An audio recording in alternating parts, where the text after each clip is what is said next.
This Labor Day, put an end to junk sleep. Right now at Mattress Firm, save up to $500 on our top-rated brands when you get a king bed for the price of a queen or a queen for a twin. Plus, get a free adjustable base when you spend $6.99 on Sealy. Or save up to 50% on hot buys from top brands like Sleepy's or Serta. With our highly trained sleep experts and our low price guarantee, you can rest assured you'll get the best bed at the best price. Unjunk your sleep. Only at Mattress Firm. Offer valid with qualifying purchase. Restrictions apply. Valid at participating locations only. For offer details, visit mattressfirm.com/sale.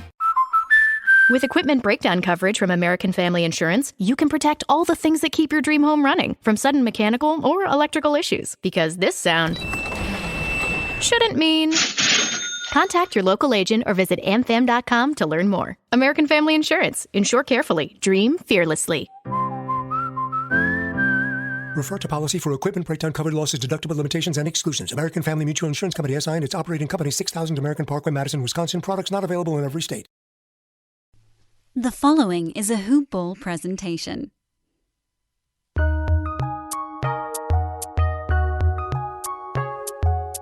Welcome to the Fantasy NBA Today podcast.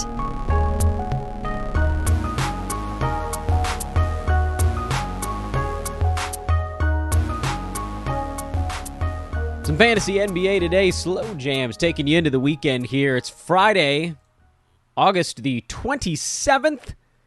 Conclusion of our 15th week of the Fantasy NBA offseason, and I think I finally have my counting going properly. Next week we'll get to our 80th offseason show by the end of the week.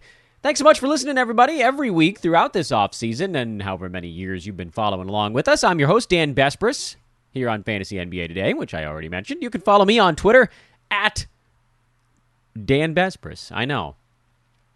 Complicated. DANBESBRIS. This show is a hoopball presentation. Hoop-ball.com, the website, at Hoopball Fantasy. And make sure to pick up a fantasy pass or wager pass or Hoopball 360 while you can. The draft guide for this coming season actually dropped earlier this week. It's got player profiles from every team in the NBA. It's unbelievable.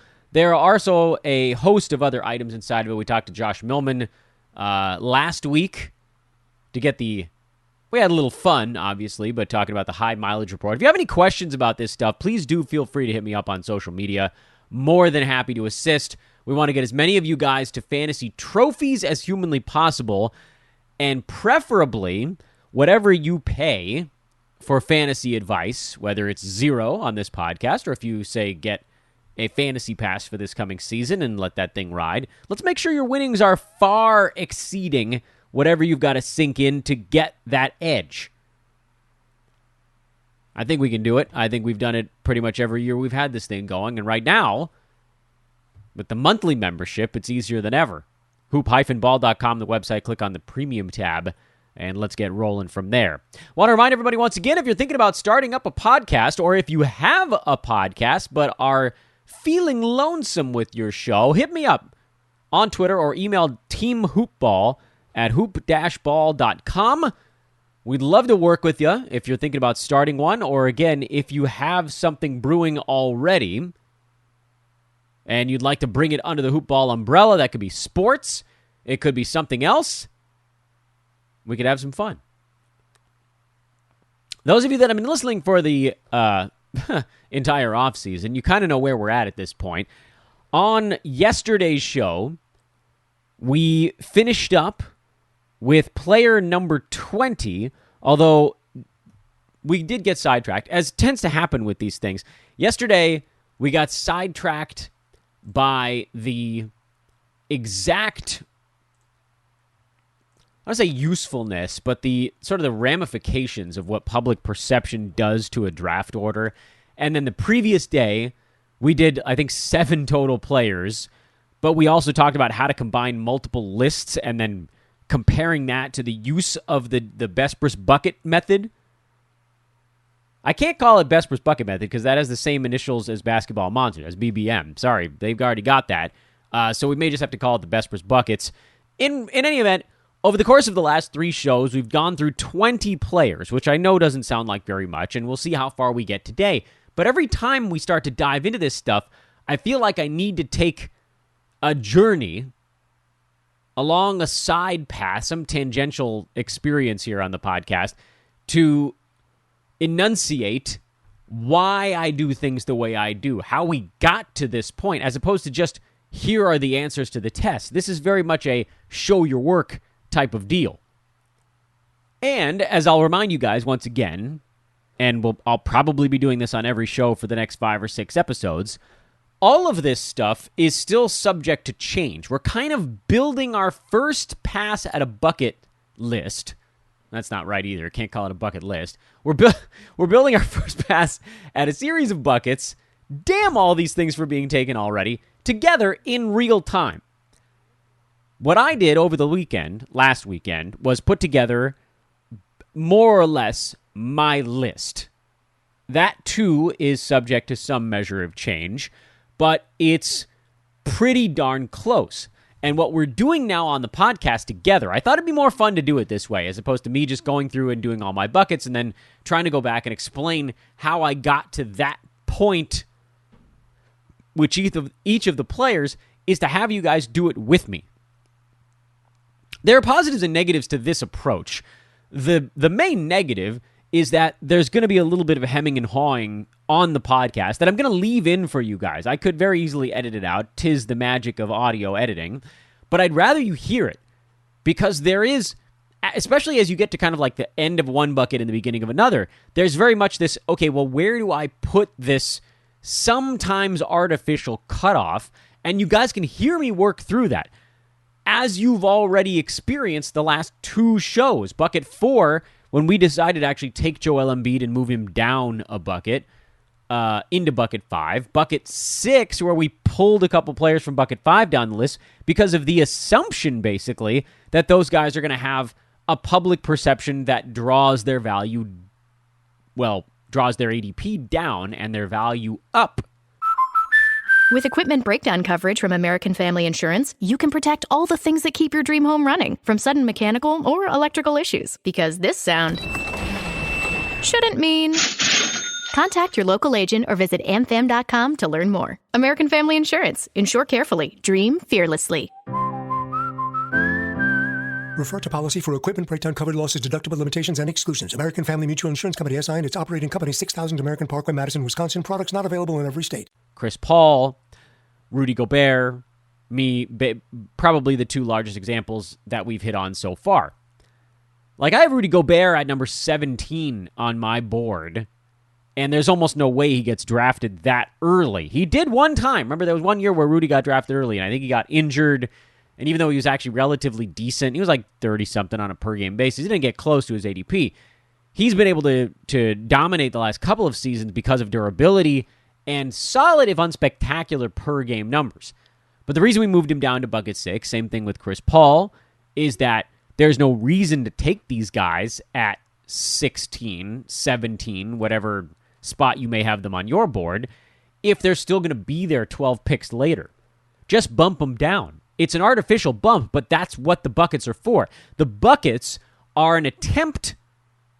They are the best possible attempt, in my estimation, to combine the likelihood, the strategy, the game theory of draft day with your own actual rankings. So we left off with LeBron James was the last player I think we talked about, although maybe I moved some guys around in actual order after I finished the show just to reflect reality. And that was, I think, safely the end of Bucket 6. Bucket 7, things really do start to get complicated. And you're going to hear me on this podcast today, Monday, Tuesday, Wednesday, Thursday, however long this thing takes, doing a lot of jostling of buckets as we work our way through the names on the list. And like for me, the next name on my actual rank board, which is now number 21, is Michael Porter Jr., which, for those of you guys that are familiar with me, you know how intensely difficult it is for me to put someone who's not an old man higher on the board than he finished the previous year. But Michael Porter Jr. was a poster child for what a medium to severe, not severe, that's not really fair, but what like a medium COVID case can do even to a younger NBA player. Remember, he missed games early in the season, and then he came back, and he just wasn't himself. The date range game is a really fun way to sort of remember how this whole thing shook out. If you look at like the first couple weeks, I guess, of the fantasy season, which I suppose isn't entirely fair, but if you look at like the pre-COVID Michael Porter Jr., he was actually number 4. He was a first-round pick on a per-game basis before he got sick. And admittedly, it was only like 2 weeks into the season before all this stuff shook out. But in those 2 weeks, he was averaging about 20 and 7 with 3 threes, a steal, 1.5 blocks, 57% from the field, and 88, good Lord, percent at the free throw line. I mean, he was just chewing people to pieces. And then he got sick, and I'm trying to remember precisely when he came back, which we could, if we want to get real specific, we could certainly look that up. But if you look at like the mid-January to mid-February stretch, Michael Porter Jr. was number 86. That was 14 games. He averaged 12 and 6, 44% from the field, 77% at the free throw line. Very clearly not himself. And if you'd like, and again, I'm picking these numbers somewhat arbitrarily, but I just remembered he came back and he was bad for like a month. And if you then take that stretch, mid-February, and run that to the end of the regular season, he was number 20 over those 43 ball games, as he was certainly in the process of, or you could argue had already fully rounded into shape. And he pretty much rolled that way the rest of the year. You could set whatever weird time parameters you want in there, and he was pretty close to top 20. Doing actually relatively close to what he did that first week with fewer steals and blocks and a slightly lower free throw percent, which, listen, let's be clear here. The free throw percent could actually go back up again. This is a guy who is a true knockdown, high percentages guy, a hell of a scorer. And we don't know exactly what the steals and blocks are going to look like. I get the feeling that the 2.5 combined steals and blocks was probably a bit of a small sample size statistical anomaly kind of thing. And what we got late in the season was probably a bit more indicative of what he will actually be, which is closer to like one of each, if that. At the beginning of the year, he was blocking crazy amounts of shots early in the season, and that did taper off a bit as you worked later into the year. Also of note, no Jamal Murray for most of, if not all, of the upcoming season. So he's going to have usage. He's going to get his rebounds. He's going to get his steals and blocks, whatever they may be. He's going to do it on extraordinarily high percentages. It feels like all he has to do is maintain, and he's a second-round pick. And this is sort of the funny thing that maybe even gets lost a bit in the shuffle. Aside from his COVID stint, where he missed like 3 weeks, he really didn't miss any other ball games this year. That was pretty much it. And it's worth noting because this is a guy who sat out his first NBA season due to an injury before it even began, and then hadn't really had an opportunity to show whether or not his body could hold up to an NBA campaign. But this season, it very much did. And I know some of you listening are like, yeah, well, is this guy... A lot of jokes are happening out there about Michael Porter Jr. being anti-vax. We don't actually know what his ultimate situation turned out to be. Yes, that is a risk. If he is still of that stance, it's a guy that could get a Delta variant or whatever might be floating around in January of next year and miss 3 weeks again and then be bad for another 3 or 4 weeks even after coming back. That's a risk. But look, all of that happened this season, and despite all of that, which, look, I would look at this year and call it one of the worst case scenarios for him, at least in terms of games missed and then what facsimile of himself he was when he came back. And by totals, he was still number 25. So Michael Porter Jr. for me, at least right now, is very much in bucket number 7, but that could be adjusted based on where he's getting drafted. I don't know where he's going to get drafted. Michael Porter Jr. could end up going in the 20s, in which case we'll have to leave him here in bucket 7, or maybe he goes like at 35, and maybe we move him down to bucket 8 or even bucket 9 as a guy we take a tiny bit later, knowing we can build in a little bit of that upside. The next name on my list is Freddie VanVleet, who I think actually is remarkably similar, at least in terms of me not knowing where he's going to get drafted, to Michael Porter Jr. I also think that there's, for whatever reason, a little bit of a negative with VanVleet around his durability. And that's fair, I suppose. He played just 52 out of 72 games this year, which means that despite clicking at a top, he was number 16 on a per-game basis. But when you miss 20 ball games, you're going to get knocked down a peg. So he was number 35 by totals. And that's all well and good if you're in a games cap roto where you can fill in the other 20 ball games, but you're not going to catch me dead using a late second-round pick on a guy that I'm worried is going to miss 20 ball games.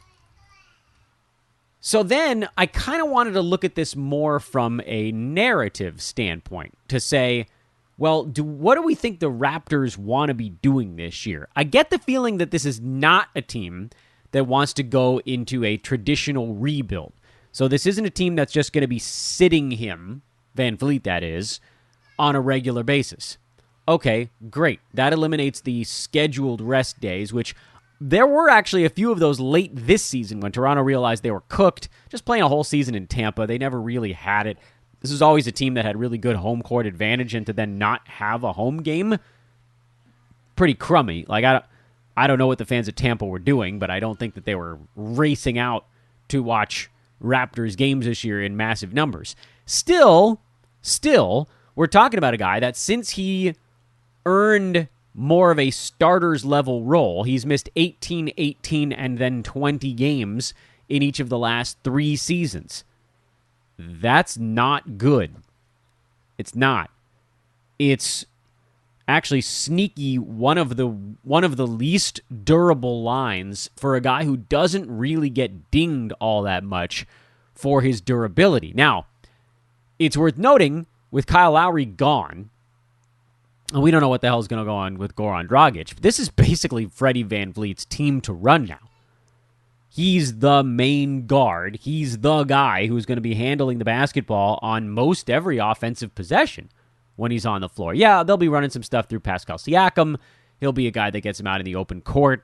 Gary Trent is not an orchestrator. OG Anunoby is not an orchestrator. It's VanVleet. So his usage is going to be absolutely colossal this coming season, which is saying something because he took almost 17 shots a game this last year. That's a number that will not go down and actually has a very slight chance of even going up. Unbelievable twist of fate here. We just need him to last through the season. His field goal percent is crap. His free throw percent is outstanding.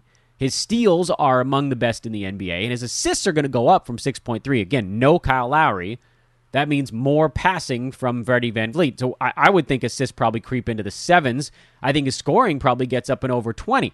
He has the potential this coming season. Remember, we're talking about a guy who already this past year was number 16 on a per-game basis. You force-feed him a little bit more usage, he could actually be an end-of-first-round guy. But we need him desperately to get near 70 games played. I don't need it to be much higher than that. I get it. Toronto's going to play their starters 36 minutes a game, and those guys are going to get hurt and miss a week or two at a time. But I just can't have VanVleet missing a week or two 3 or 4 different times during the season. I can't have him missing 6 weeks this year. I need him missing 3. 3 weeks, 4 at the absolute most, because then he blows away in ADP if he's really getting drafted in the mid to late 20s, where I would probably imagine is where he's ending up. So for now, again, as we're working our way through the board, we're going to put VanVleet in bucket 7, with the option, same with Michael Porter Jr., to maybe slide him down based on who's getting drafted where. I think both of these guys might actually stay in bucket 7. If either of them has the opportunity to fall, it's probably Porter Jr., just because Van Fleet, I think everybody knows, looking at Van Fleet, this is the guy that's going to be running Toronto, and he was already posting colossal numbers last year. With Porter Jr., there's this what changes for him? He was number 24. What did I say? 24-ish this last year. Maybe that's where he ends up going. But that's pretty close to where we're at. Next guy on my board is one that I'm kind of going back and forth a little bit on. That's Drew Holiday, who was number 20 this year, but missed 13 ball games. 18, 4, and 6. Good defensive stats. Really nice field goal percent. 2 3-pointers a game. Does a lot of really good stuff on a Bucks team that he ended up being, like, he was getting picked on a fair amount, but his defense is stellar. Here's why I'm hesitant on the Drew Holiday thing. I don't know that I can move him a whole lot lower than this, because we saw what he's capable of when he's getting wide open shots every single night. I like the fact that he missed 13 ball games this year, and they hadn't gone deep into the playoffs the previous year anyway. It does make me nervous. He finished number 23, by the way, this season by totals, even like pretty close to his averages actually in when you think about it from that perspective. Missing 13 games was not all that much more than the league mark, which was like 11 and a half missed games this year. So if he misses another 13 and you draft him wherever we've got him here, bucket 7, which is like around 23, basically where he finished last year, what we need is for him to not kind of take the regular season off. Here's why I'm not that nervous about Drew Holiday. He only played 32 minutes a game this year. Giannis, 33. If we want to try to figure out where the hell Chris Middleton ended up. Where are you, Chris? Oh, 33 also. So the Bucks had already dialed the regular season minutes down for their big-name guys. There isn't a whole lot lower they could go with this. On top of everything else, like, every team went through their weird stuff this year. The Bucks didn't have a whole lot to prove regular season-wise anyway, so I think we already kind of got a chance to see what Milwaukee will do with their big guns when they're saving them for the postseason. The fear is that Drew Holiday is just tired. He went and he played in the Olympics, and he was good there also. Is he just going to be kind of burnt out, and do you see that in a suffering field goal percent, which would drop him a half to a full round down the board? So right now, I have him at that mark, but I'm actually going to put him in bucket 8 because I think he's a guy that I'm just a little bit less excited about, even where I have him on the board. And as I'm looking at it right now, I might just take him and shift him down a couple of spots. I might just plop him towards the back end of this small group, and maybe that keeps him in bucket 7. But for now, we're going to slot him in 8, and then we can come back to it later if we need to. The next player on my list is one that definitely does not need to go in bucket 7, and that's Jusuf Nurkic, who was horrendous this season. Between injury, emotional stuff, lack of conditioning, he was awful. He played 24 minutes a game and was number 104 on a per-game basis in 9-category leagues. I mean, that is, think about, what if you drafted Jusuf at the end of the second round last year or this coming year, and you got a guy who couldn't even break the top 100 on a per-game basis, and then also missed almost exactly half the season. Soul-crushing. What in God's name could Dan possibly be thinking by putting Jusuf back in with this upper crowd? I'm glad you asked. It's basically what we already talked about when we discussed the Portland Trail Blazers during our team-by-team analysis, which is that we didn't get to see Jusuf Nurkic at full strength until the playoffs. That was really the only time we saw Nurk playing the amount of minutes that they'll probably want to give to him during the regular season this year. And even that's debatable. Because pre-injury, 2 years ago, he played about 27 and a half minutes. That was actually a relatively healthy season. Pre-injury 2 seasons ago, I should say, so not this most recent one, but the one before that, he was logging 31 minutes a game. 17.5 points, 10 boards, 1.4 steals, 2 blocks. He looked like he was going to be the breakout monster of the season. This season, he averaged 24 minutes a game, and in the postseason, 29 minutes a game. So there's actually additional room if required. But let's just take the postseason alone and see what that meant for Nurk. In the playoffs, he averaged 13 points, which is not very good for him, at least compared to the fact that, like, looking at even this regular season where he was only logging 24 minutes, he averaged 11.5 points. So that's a number that probably should have gone up more than it did. But 2 seasons back, when he was off to that hot start, he was averaging 17.5 points that year. But whatever. Forget it. Postseason this year, he had half a steal and 1.2 blocks. Steals will probably be higher than that if you look at his career marks. He's averaged about 1.4 per 36. And he hasn't been all that far from about 2 blocks per 36. So those are numbers that might actually be a little bit higher also. So this is a guy who, we've seen it. When he's right, he's really something.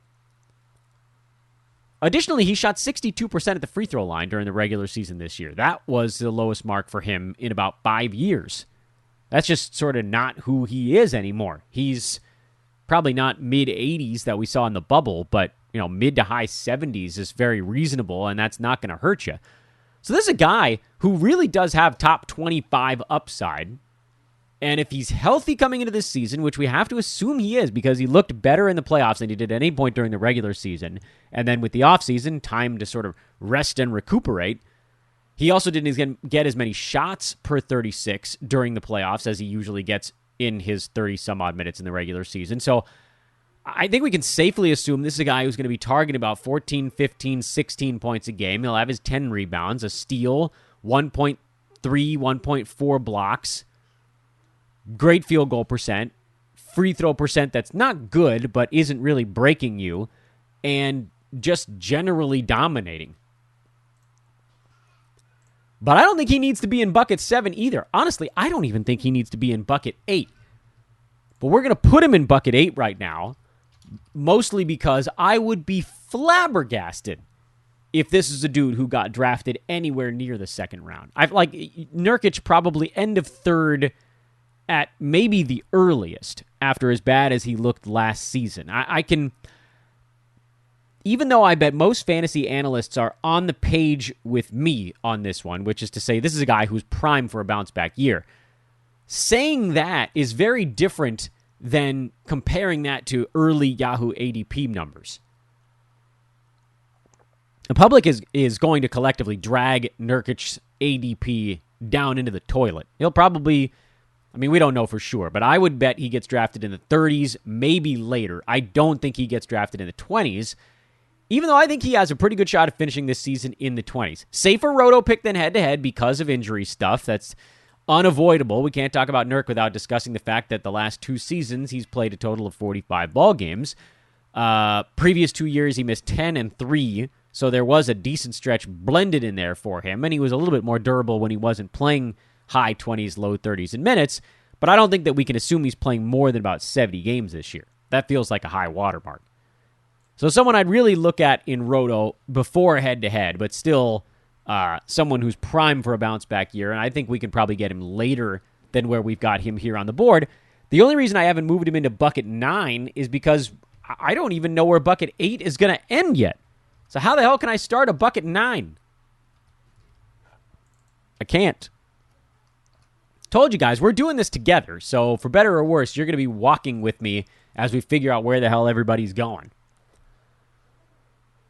Next player on my list is Clint Capella, who I bet is going to go underdrafted again this year. This is one of those instances where a player does so well that it does impact their numbers. Their ADP is going to be better than the year before. Capella was getting drafted at like 65 this last year. He was one of the best draft picks in all of fantasy. When you talk about profit margin, someone who was drafted near 65, which is basically expected to be ever so slightly better than a league average fantasy player, someone who just sort of holds the boulder in place. Capella finished at number 21. 21! 0.32 of p-value better than the guy who's holding the boulder in place. That is a huge amount of area under the curve. Monstrous. So yeah, he's not Terry Rozier, but he is easily one of the best picks in fantasy this season. And you would be right to think that he's going to get drafted earlier. He's not going to fall to 65 again this year. But do you really think he's going to get drafted where he finished this last season? He was number 23 by averages, and he was ever so slightly better than that by totals because he only missed 9 ball games. But he's the anchor for that Atlanta defense. They need him out there, and he should just be able to replicate what he was doing this year. That's just who he is when he plays starters minutes.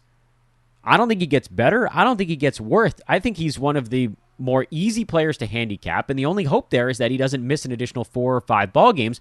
But even if he does, I still think he's getting drafted in the 30s somewhere and probably gets to that mark by totals, if maybe even eclipses it if he goes into that second round per game territory again. So this is another guy who I don't think has to go in bucket 7 because of where I think he's probably going to end up getting drafted. Trae Young is going to go in bucket 7, and he's not going to make it this far. So this is there's no point really in handicapping this one, but I have Trae Young at number 26, and I actually think I could go lower than that. He has the ability to play through injury, which is good for him. He finished at 38 this year, largely because he did play in a game or two more than the league average number of basketball games. I think by averages, he was in the early 50s this year. I believe by averages, he's better this coming season. I think that you probably see an improvement in field goal percent, or at least I hope that's their slight improvement point for him, or maybe turnovers come down ever so slightly, but he's not going to be that top 15 guy that we all were hoping for now that he actually has help on his team. He doesn't need to take 22 shots a ball game. He can take 17 or 18, and the Hawks are better off for it. I almost did, Trae Young at bucket 7 is almost like a legacy ranking because I could very easily drop him another 10 slots on my board, and I wouldn't even care. I have zero intention of drafting Trae Young this year in 9 category formats of basically any shape or size because there's no way he gets to me in what is now effectively the 3rd round. Trae Young's not going to get drafted in the 3rd round. I don't care what format you're in. He's going to go earlier than that, and that's the earliest I would think about taking him. Sorry. But he goes in bucket 7 because his ADP is going to be so damn early.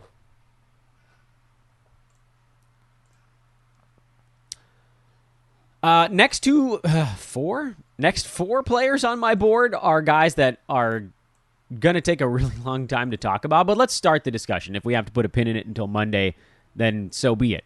The next 4 guys are 4 durable, plodding monsters. Tobias Harris, Richaun Holmes, DeAndre Ayton, Mikal Bridges.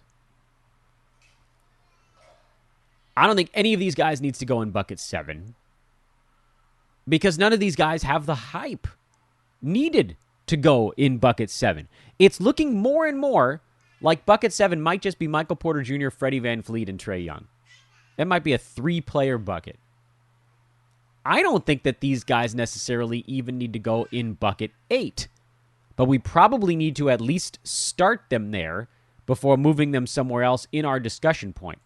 This is why I want to talk about these guys and make them kind of their own segment of the show, and that this will probably be the last thing that we break down on today's episode of Fantasy NBA Today. Let's look at this last season by totals. Where did these guys end up? DeAndre Ayton finished at 19 this last year, playing in 69 out of 72 basketball games.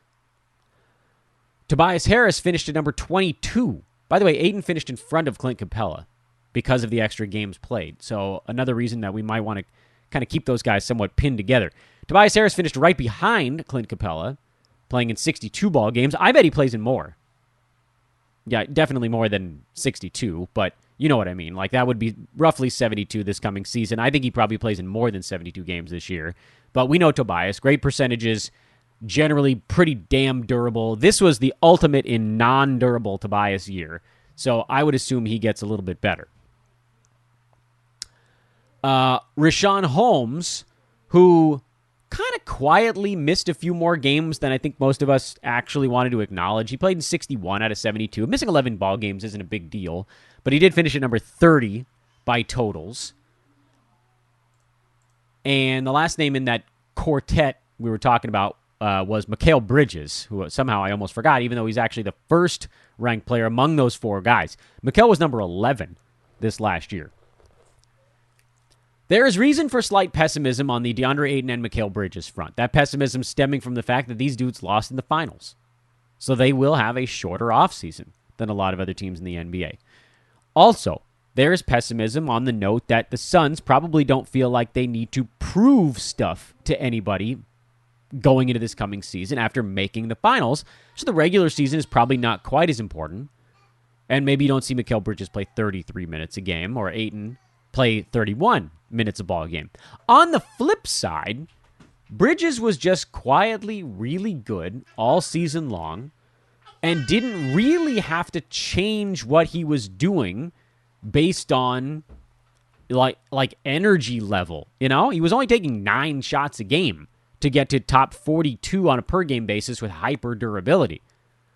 Just because he's durable and then played all of their postseason games, that doesn't necessarily mean he's going to be hurt the following year. DeAndre Ayton was very durable and actually was better in the postseason for Phoenix and actually seemed to get better as the season went on. Remember, Ayton was a guy, and we just talked about this when breaking down the mock draft from middle of last week. Ayton was a guy who started the year at like top 75 for about a month and a half, and then he was inside the top 40 the rest of the way. So if you think these guys have anything resembling the durability that they had last year, meaning the two Phoenix Suns in this quartet we're talking about, then they should very easily make the rankings we gave them of 29 for Ayton and 30 for Mikal Bridges. They both beat those numbers last year. And yet, I'd be floored if either one of those guys got drafted in front of that spot. They're better head-to-head drafts than Roto because the durability thing was such a big part of the makeup. But if you're taking these guys in the 3rd, 4th round or whatever the buckets end up telling us to do with them, getting a ton of games out of a guy who's actually pretty good is a really nice thing. It's not like getting a ton of games out of a top 115 fantasy player. We're talking about like a top 40 guy playing in all of his basketball games. That's huge for your team. Between these 4 players, I know that Bridges was actually the number 1 ranked guy. You have to think about it, I believe, in terms of who has the ability to put up the best per game numbers among them. And that is probably, as weird as it feels to say, based on what we saw this season, that was actually Tobias Harris this year. Tobias was 28, Richaun Holmes was 33, Bridges was 42, Ayton was 44. Although, again, Ayton was more like 35 after his kind of slow start. Bridges was basically top 40 for the entire year, but it almost didn't fluctuate at all. Tobias Harris got off to a top 20 start. He slowed down a little bit as the season went on. Richaun Holmes was kind of hovering in that 35 range pretty much the entire season as well. So from that angle, Tobias Harris is probably the guy you log first in this group on an actual final rank direction, followed probably by Holmes, although you could make the argument that he and Ayton have almost the exact same outlook this year. And then Bridges is probably last in that group. But from a bucket standpoint, that's not necessarily the case because of those 4 guys, DeAndre Ayton is probably the one who gets drafted the soonest. So we'll go ahead and we'll put Ayton in bucket 8 with some of those other guys we were talking about.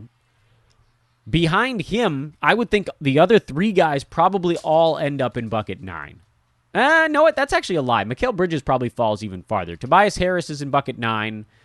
Richaun Holmes, I'm going to put in bucket 9. I'm actually going to put Mikal Bridges in bucket 9 right now as well, but with the asterisk that he's probably going to get shifted down when we kind of do our between show. And that's actually a really good way to do this, I think. As we're working our way through it, I'm realizing this is a really nice way to organize ourselves. I'm going to do this stuff live with you on air But then between podcasts, I'm going to go through every player that we've bucketed to this point and rearrange them. I'm going to rearrange them to make sure that they're in the right spot for where we're at so far. So, like, this is probably where we're going to put a pin in things for today. Let's say on Monday we come back, we do another 10 or 15 names.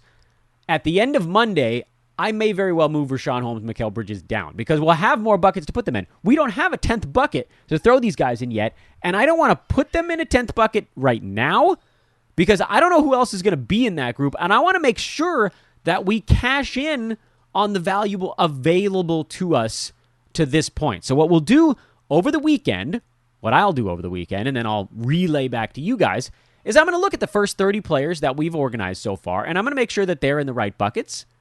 And then I'm going to have to make sure that the final rank board reflects that to some degree, with the caveat, again, that the rank board is not the buckets. The buckets include a likelihood of public perception's impact on where those players get drafted. And that's where we're at right now. So today we put Michael Porter Jr., Freddie VanVleet, Trae Young in bucket 7, Drew Holiday, Yusuf Nurkic, Clint Capella, and DeAndre Ayton in bucket 8, and Tobias Harris, Richaun Holmes, and Mikal Bridges in bucket number 9. 10 players, once again, into buckets. They slowly fill up. Small buckets, big buckets, buckets in between. It's like an Oscar Mayer Wiener commercial. I'm Dan Vespers for Fantasy NBA Today. That'll wrap up our week here. 75 off-season shows in their own special bucket. That's right, everything I do with little containers. It's path of least resistance over here. Again, if you want to start a podcast or you've got one you want me to check out, hit me up on Twitter at Dan Vespers or email teamhoopball@hoop-ball.com. Running a promo now if you guys want to make sure you get that $25 odds boost bet in. Guess what? I'll open the account for you. I will make your first deposit, and I will place that bet for you. So now, not only do you get the 25 free odds boost bucks, I'll get you to that point.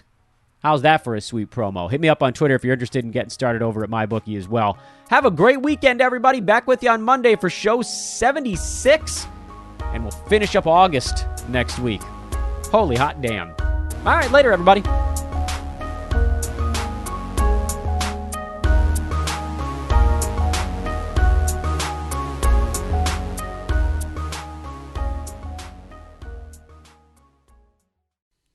This has been a Hoop Ball presentation.